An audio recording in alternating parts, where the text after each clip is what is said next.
salam kemenangan. Saya Dewi Abraham, saya sukacita sekali. Hari ini saya akan sharing firman Tuhan yang diambil dari Kejadian 26 ayat 1 sampai ayat 6. Saya ambil satu ayat yang ketiga. Demikian firman Tuhan. Tinggallah di negeri ini sebagai orang asing, maka aku akan menyertai engkau dan memberkati engkau. Sebab kepadamu lah dan kepada keturunanmu akan kuberikan seluruh negeri ini. Dan aku akan menepati sumpah yang telah kuikrarkan kepada Abraham ayahmu. Judul firman Tuhan hari ini adalah double blessing. Berkat yang berlipat ganda. Kita belajar dari seorang yang namanya Ishak. Bagaimana Ishak mengalami berkat Tuhan yang luar biasa. Ayat 3 catat begini. Ishak itu disertai Tuhan dan diberkati Tuhan. Berkat double porsi yang kedua yang diterima Ishak adalah keturunannya juga mengalami yang namanya berkat dan penyertaan Tuhan. Ayat 6 catat begini. Maka tinggallah Ishak di Gerar. Ternyata untuk menikmati berkat double porsi ada proses yang Tuhan kerjakan dalam diri seorang Ishak. Ayat 6 katakan tinggallah Ishak di Gerar. Gerar itu artinya lingkaran. Ternyata orang hidup itu mengalami yang namanya lingkaran masalah, lingkaran persoalan, lingkaran kesulitan. Tetapi jangan pernah menyerah karena masih ada Tuhan yang tidak pernah tinggalkan kita. Mengapa seorang Ishak menerima berkat double porsi? Karena Ishak memiliki 3 hal yang dia pertahankan dalam hidupnya. Yang pertama, Ishak mempertahankan imannya. Dengarkan baik-baik. Ishak itu tinggal di tengah-tengah bangsa yang tidak mengenal Tuhan, yang menyembah ilah lain. Tetapi Ishak tidak terkontaminasi, tidak terseret untuk ikut menyembah ilah-ilah lain, Allah-Allah asing yang ada di sekitarnya. Ternyata begini, prinsip kebenaran. Jangan pernah tinggalkan Tuhan karena keadaan yang sulit. Jangan pernah lari dari Tuhan hanya karena persoalan yang kita alami. Ishak tetap mencari Tuhan. Ishak tetap intim dengan Tuhan. Kalau kita lihat bagaimana Kejadian 26 ayat 25. Kemanapun Ishak pergi, Ishak membangun mezbah. Ternyata rahasia yang pertama itu begini. Untuk dapat double porsi, prioritaskan Tuhan dalam kehidupan kita. Jangan pernah tinggalkan Tuhan hanya karena jabatan. Jangan pernah tinggalkan Tuhan hanya karena masalah ekonomi. Jangan pernah tinggalkan Tuhan hanya karena pasangan hidup. Belajar komitmen dan konsisten mengiring Tuhan sampai garis akhir hidup kita. Jujur dalam hidup ini, yang namanya lingkungan itu punya pengaruh yang sangat besar. Tapi tergantung pribadi kita. Kita mau ambil pengaruh yang positif atau pengaruh yang negatif. Seorang Ishak tegas terhadap kebenaran. Sekali Allah Israel, tetap Allah Israel.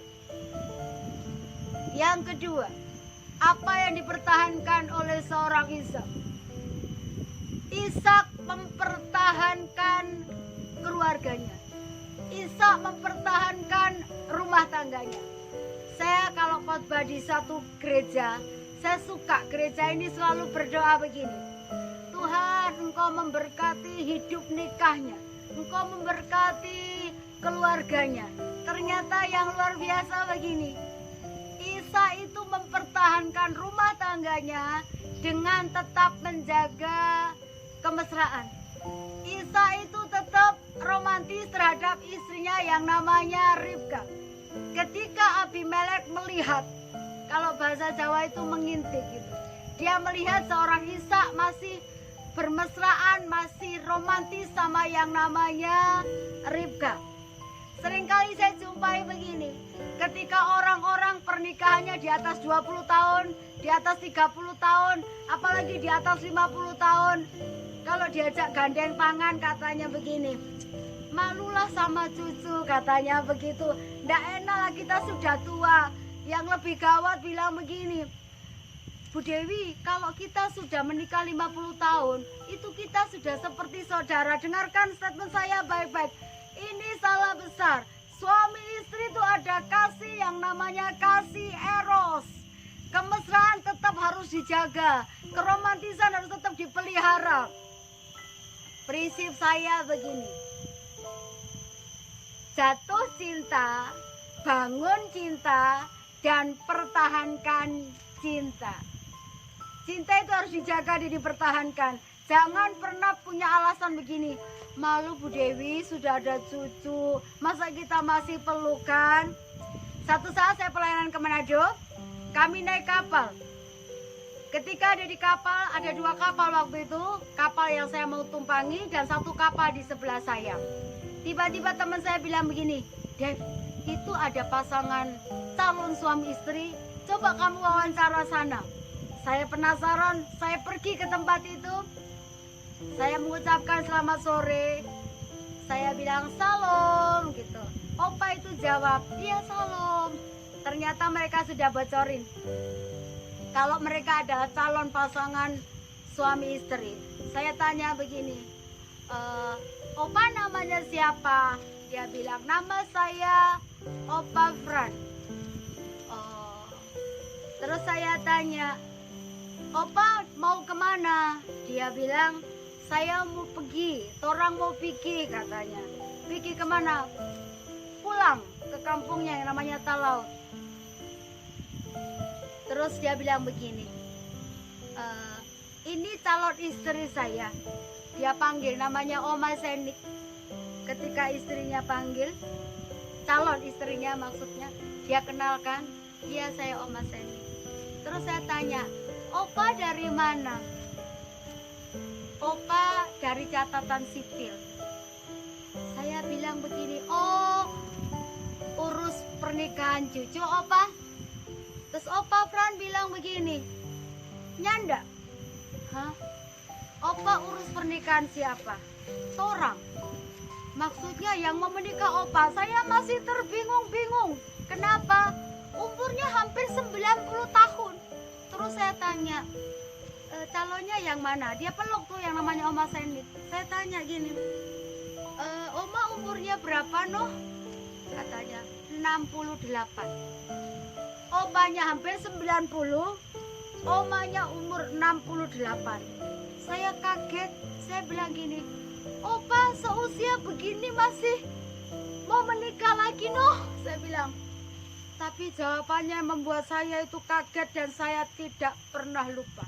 Dia bilang begini, cinta itu tidak mengenal usia. Saya berjanji akan jaga Oma sampai maut memisahkan.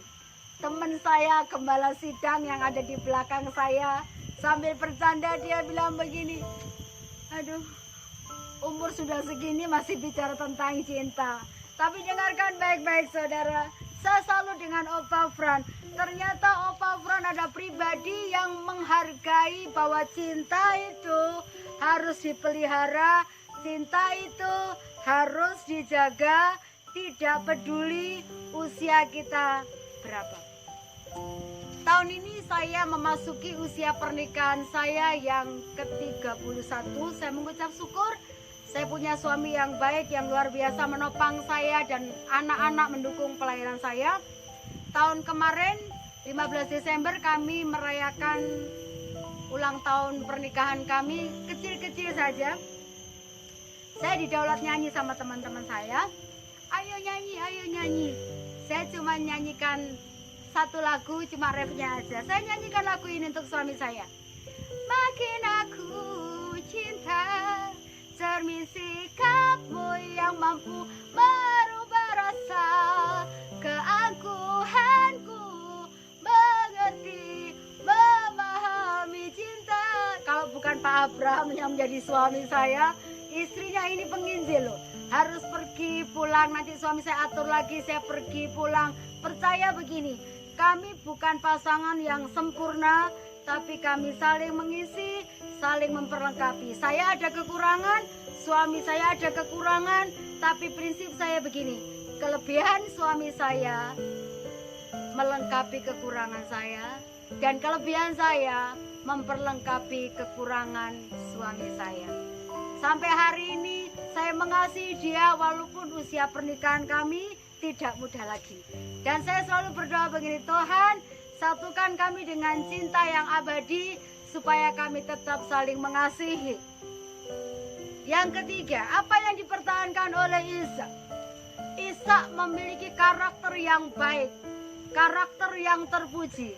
Ternyata Ishak ini adalah pribadi yang suka menabur. Kalau kita baca ayat yang ke-12 katakan begini, maka menaburlah Ishak di negeri itu. Ternyata kondisinya ketika menabur bukan semakin miskin, tetapi semakin diberkati. Galatia 6 ayat 7 katakan begini, apa yang kamu tabur kamu pasti tuai. Ini musim sulit, ini masa sulit. Ternyata tidak menghentikan Ishak untuk tetap menabur. Dan yang luar biasa, Alkitab catat, Ishak semakin kaya, kian kaya, dan bertambah kaya. Seringkali polemik publik katakan begini, mana mungkin kalau kita menabur itu bisa semakin diberkati? Ini musim pandemi loh Bu Dewi, ini musim COVID, pemasukan berkurang. Bagaimana kami harus menabur? Dengarkan baik-baik, Tuhan lihat sikap hati. Bukan berapa besar jumlah kita menabur, tapi kesungguhan hati kita untuk menjadi berkat. Itu Tuhan perhitungkan. Saya mau saksi, saya punya sahabat baik yang namanya Pak Alek dan Bu Marta. Beliau adalah pengusaha yang berasal dari Atambua. Saya diberkati dengan kisah hidupnya. Bagaimana pengusaha ini di musim awal pandemi sampai hari ini, mereka selalu sisihkan hartanya, mereka selalu menabur, mereka selalu membantu orang-orang yang memerlukan. Tanpa kena lelah, mereka seringkali kadang-kadang, bahkan kalau melihat orang yang susah, mereka belum ngomong, mereka belum berbicara, tapi tangan suami istri sepakat untuk menolong orang lain, untuk memberkati orang lain. Dan saya bisa melihat sampai hari ini keluarga ini dipelihara oleh Tuhan, dan Tuhan memberkati dengan terobosan-terobosan berkat yang baru. Mau diberkati oleh Tuhan? Tetap setia sama Tuhan, jaga hidup pernikahan saudara, dan tetaplah menabur. Tuhan Yesus memberkati. Salam.